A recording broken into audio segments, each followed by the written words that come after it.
Mendengar berita panas tentang perang Iran dan Israel akhir-akhir ini, aku mau sedikit berbagi cerita soal travelingku beberapa tahun lalu di negeri Persia. Negeri para mullah ini sesungguhnya menyimpan kenangan indah dalam perjalananku. Sekaligus membuka mataku bahwa Iran tidaklah seburuk yang sering diberitakan oleh media.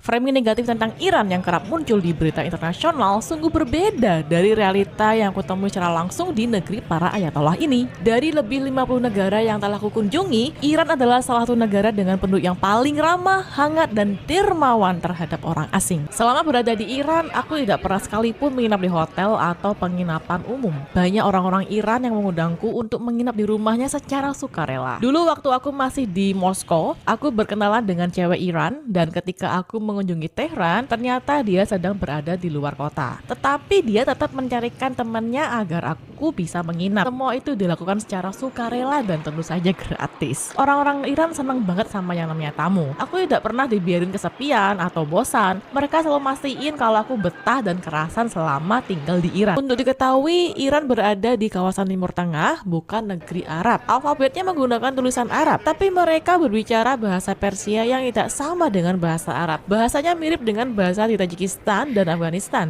Salah satu hal yang membuat aku betah di Iran adalah betapa terjangkaunya biaya hidup di Iran.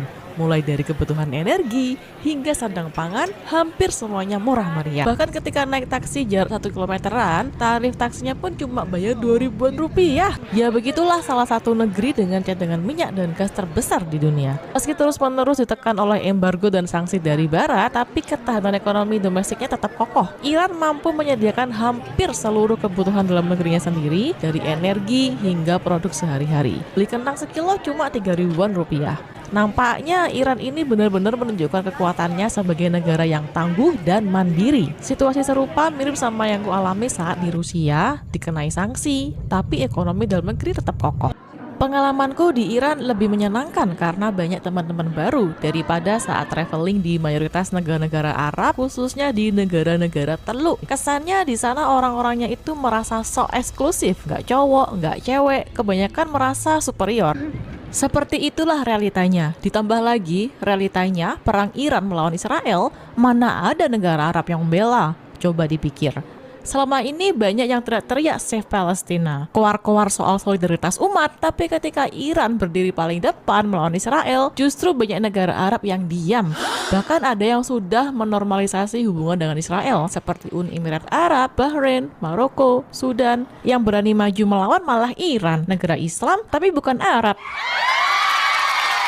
Sementara negara-negara Arab yang katanya bersaudara dengan Palestina justru memilih aman. Arab Saudi pun pilih aman. Aduh, apa jangan-jangan slogan Save Palestine ini hanya untuk pencitraan aja ya?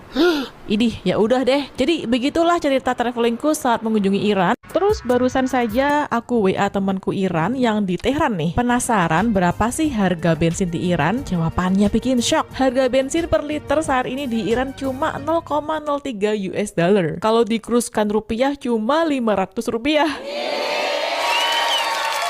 Lebih murah dari air dan dari apapun di Iran. Sekarang lebih paham kan kenapa kok Iran digempur seperti itu?